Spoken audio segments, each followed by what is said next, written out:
Welcome to A Thrifty Notion's 3 Thrifty Things, monthly inspiration for mindful makers. In every episode, we're sharing a trio of bite-sized ideas we're loving for the season, from DIY projects to sustainable living tips. Are you ready to see what this month has to offer? Hi, I'm Liv. I would like to welcome you to our December 2024 3 Thrifty Things video. So these are our videos where we just share some tips and tricks and maybe some craft tutorials for ways that you can just live a little more frugally and self-sustainably and just kind of generally have a slower, better life. So we have a couple of tips for readers and a couple of tips for bakers. And then Kelly's going to talk to us about some cool upcycled paper crafts for the holiday season. Maybe grab yourself a warm drink and settle in for some thrifty goodness. I don't know about you, but I am an avid reader, and for the most part, I read on my phone because my dedicated reading time is at night before I fall asleep. I read in bed, and I have a partner who is bothered if I have a light on to read a physical book. So I have apps on my phone where I can read books and adjust the screen brightness where I can still read, but it's not quite so bothersome for him when he's trying to sleep. So I used to do the subscription service available through Kindle, where you get like 8 titles a month or whatever, and I was paying for that, or I would pay for individual books. But then I discovered the public library has so many offerings when it comes to options for free books. So I'm already paying taxes, which support my public library. Whether I take advantage of it or not, I'm paying for it. So you might as well take advantage of it. So the app that I use the most is called Libby. Very similar to Kindle as far as how it works. You just use your library card to make an account on Libby, and then you have access to all kinds of books. If they're checked out, you just put a hold on it, just like you would for a physical book. And then you get to have them, usually you're able to check them out for 2 weeks. I think it might depend on your library. I'm not entirely sure on that. For me, it's 2 weeks. And then there's no late fees because you don't have to actually return it. They forcibly return it. They just end your borrow and you need to recheck it out. But what's nice is it will just open back up to the page you were on. You don't have to remember where you were. So I love that. Another app is Canopy. And a lot of libraries offer this. This is for movies and documentaries. Basically, you could replace several paid apps by just using Canopy. Now, you may not get the latest titles, but if you don't mind too much watching older stuff, there's always a back catalog of stuff that I wish I had time to watch. So my list is pretty long. I don't need to be watching the latest new releases. There are actually a couple of other ones that in doing research for this video, I discovered. There's one called LinkedIn Learning. So rather than doing something like Skillshare or some of those other ones that you have to pay for, LinkedIn Learning has professional development courses available for free, and a lot of libraries subscribe to that service so you don't have to pay for it. There's also one called Mango Languages. Again, paid apps and subscriptions to websites and all these other things that you try to do to learn a language. It's at least worth a shot to take the free option from your public library. We have a whole bunch of other apps that your library might offer. So if you don't have a library card, you definitely need to go get one. You can check the notes below the video for a list of resources that might be available through your public library. So you can go ahead and search those up and see what you can find for free. One other thing, if you are a parent of littles, please make sure they see you reading real books. When you have your phone and you're reading a book on your phone, they can't tell the difference. It just looks like you're on a screen. So be sure that you are modeling reading to your kids, because little people learn to want to read when they see big people reading. They want to be like big people. They need to see you reading. All right, that's my mom/former teacher bit of advice for you all. Okay, this thrifty tip is about seasonal cooking and seasonal ingredients. So one thing I really like to do is stock up during the holidays, because things like pumpkin, baking cocoa, especially like right after the holiday. They'll try and clearance it all out, so you can pick up a whole bunch of them for pretty cheap. And I don't know about you, but so if you are fortunate enough to have an Aldi in your town, our Aldi only stocks baking cocoa during the holidays. It's considered a seasonal item at our store. And so the only time you can get it at Aldi prices is during the holidays. So I will buy a bunch, like enough to get me through the year if I can. We make a lot of brownies, so baking cocoa is kind of a big thing in our house. I also have an issue with corn. I can't eat corn or corn products, and it is in everything. Things like hot cocoa, pre-made packets of hot cocoa, I can't have those, so I make my hot chocolate from scratch and use a lot of baking cocoa for that as well. So those kinds of things are really good to stock up on. And I just wanted to give you a little tip about cranberries. You can get these nice bags of fresh cranberries during the holidays, but usually you can't find them when it's not the holiday season. Just don't really sell them. So what I like to do is freeze them in mason jars. They stay, unless you have a bunch of freeze thaw happening in your freezer, they stay separate. They don't get all frozen together in a big clump. I have this really good cranberry oatmeal bread that I really love to make, and we use a lot of cranberries, and it's just better. You can use dried cranberries, but it's just better with the fresh ones. So that's a fun little thing. I wanted to get those back in the freezer before they thawed and then did freeze together as one clump. When you're freezing things in mason jars, the big thing is if it's not a liquid, you don't really need to worry about it. You can just fill up the mason jar. Oh, it's gonna be close. Yep, one jar. So you can fill this all the way to the top because it's not gonna have a great big expansion. Like if you're freezing a liquid, you don't wanna fill it past this little shoulder on the jar because it needs room to expand. Ice expands as it freezes. So things like chicken broth, I will make a big batch of chicken broth and then just fill the jar up to the shoulder, and then it freezes just fine, and you can keep it in your deep freezer, your freezer or whatever. And then you're not storing in plastic or plastic bags or anything like that, which I'm trying to do. It's just like get away from the plastics. So for this, you can either use masking tape, just regular masking tape, or you can get these water soluble labels. I buy these on Amazon, but you can find them. They're in a lot of food safety, like restaurant prep kind of websites. They're water soluble, so they will just wash away when you run it through the dishwasher. I just like to put the date on here and what's in there. With the cranberries, it's pretty obvious what's in there, but pumpkin puree and chicken broth look surprisingly similar when frozen, and it's hard to tell what's what. So you can just stick that on the lid or on the side of the jar, and it'll work. They sometimes don't stick super well. You really have to push them down. But the main thing with these is if you have water on your counter or if your hands are wet, it will dissolve. So you have to make sure everything's nice and dry when you're using them. But then it's ready to go in the freezer. A lot of recipes, especially recipes with cranberries, also call for orange zest. And I sometimes don't have oranges when I want to whip up one of these recipes.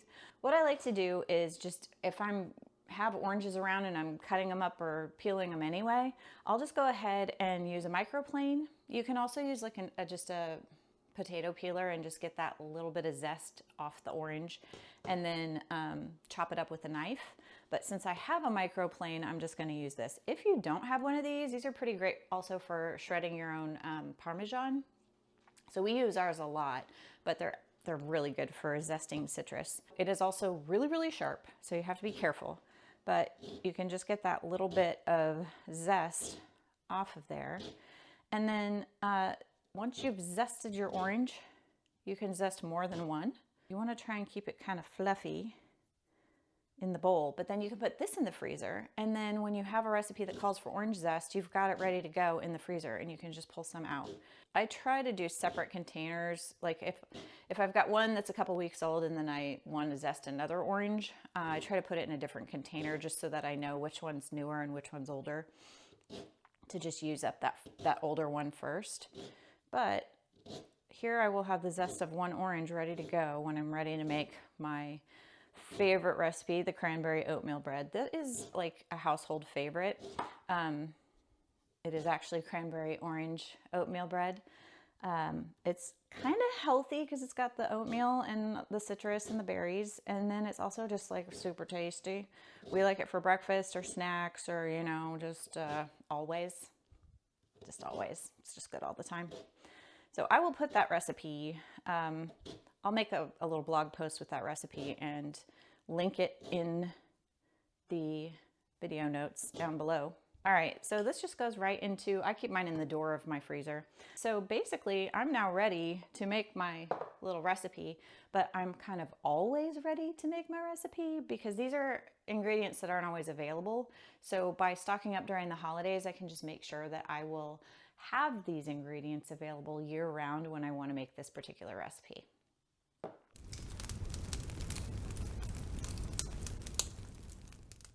Hey everybody, today we're making origami stars, and I love these because you can make them out of repurposed paper, like this book I have that I love that I plan to replace but is desperately falling apart and just past its prime, so I've been repurposing pieces of it. And then I also went to the thrift store and picked up a book of sheet music because there are tons of these in the world, a lot of these like compilation ones, like this one's all love songs. And there's so many of them, there's no lacking if you decide to go and pick one of these up and repurpose it. Nobody's going to be missing out.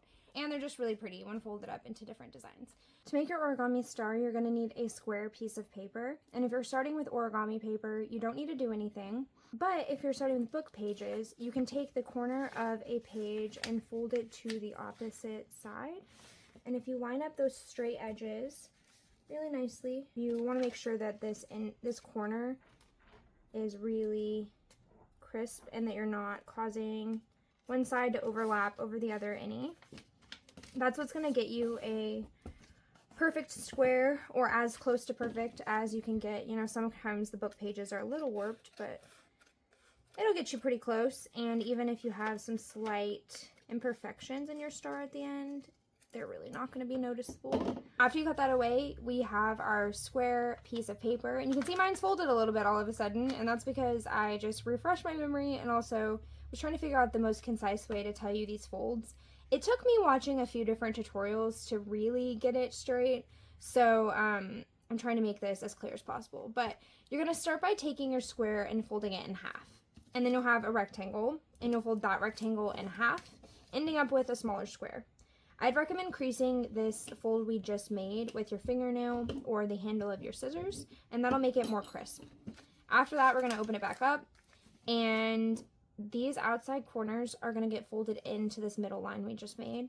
So we're going to fold the first two in, and then the next two. So once you've done that, we're going to find the folded edge of the rectangle. See, these are the loose edges. Here's the folded edge. We're going to take one of the corners and fold it to this middle point that was created by the folds we just did.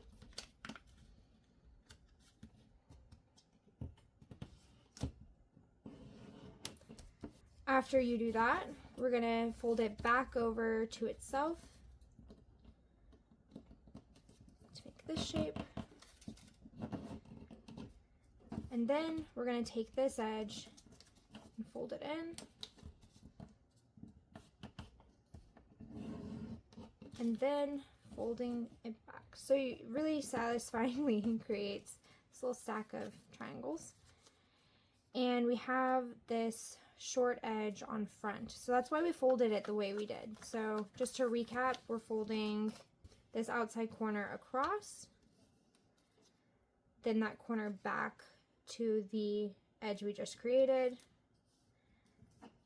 this opposite folded edge in, and then we're folding it back, and that's so we can keep this edge visible because that's where we're going to cut.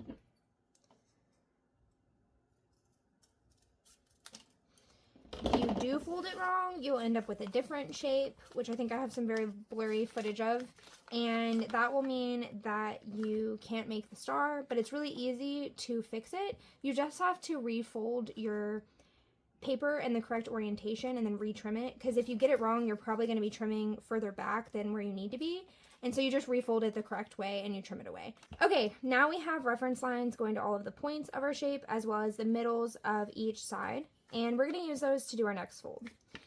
You're going to take the straight edges and fold them up to the reference lines going to the corners on the sides. And it's really easy to get one lined up and then pull the other one and get one off, but make sure they're both lined up, and you can even use that middle fold on your side to line up with the middle of this point as well, and that can help you get it straight. So you're going to want to do that on each side, working your way around, and having all of these reference lines makes it a lot easier.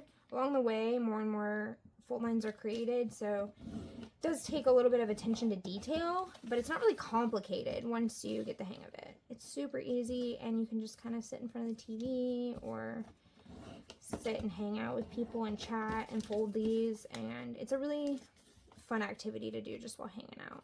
After that, we start to fold those sides up into that smaller shape. We end up with these little corners sticking up. And if you crease those, so we're really just creasing along lines we created, right? If you crease all of these and keep it like this, occasionally you'll get off on the wrong line, like a different reference line, but you know, again, attention to detail. It gets easier the more you do it.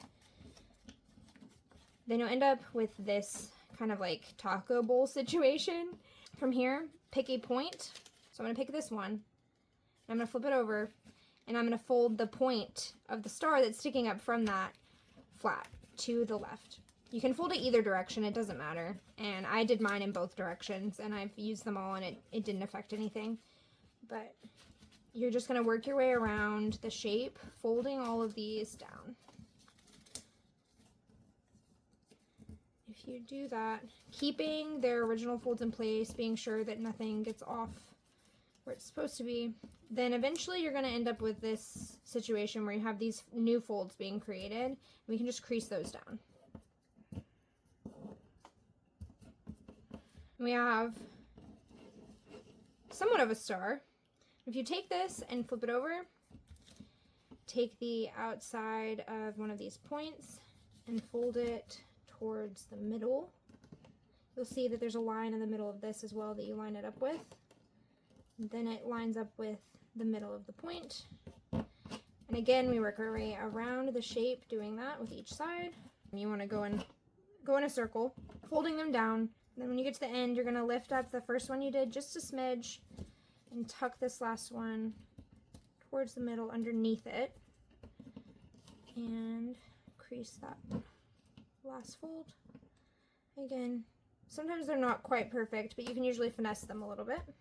From there you have an origami star, and I did refold that same star the opposite way because I realized I forgot that I wanted the trees to be on the outside, because I think it's really cool to fold them with different details facing outward.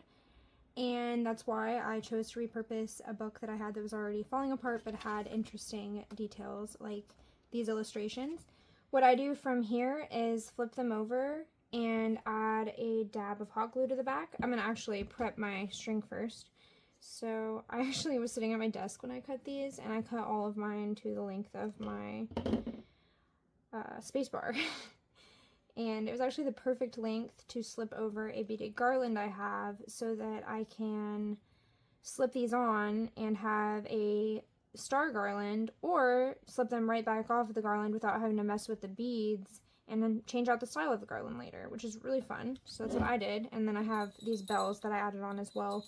If you're working with synthetic ribbon, you can use a lighter to lightly just kind of singe the edges, and it does prevent them from unraveling. This metallic ribbon does ignite pretty quickly, so just be careful and keep that in mind. Maybe hold it with a pair of tongs, but it is useful to keep it from fraying, or you can just add extra glue to where you attach it and make sure that you catch the edges of the ribbon in the glue so that it doesn't unravel. If you are reusing these ornaments, they can start to unravel from the bottom of the ribbon up, and eventually your knot will not exist anymore because the ribbon's starting to come unraveled. It does happen over time. It sounds unlikely. You'd think the knot would be enough to hold it in place, but especially with like satin ribbons that start to kind of come loose over time just from jostling and being in storage, it does happen. I've had it happen, and it's really unfortunate when you find that some of your ornaments are losing their strings.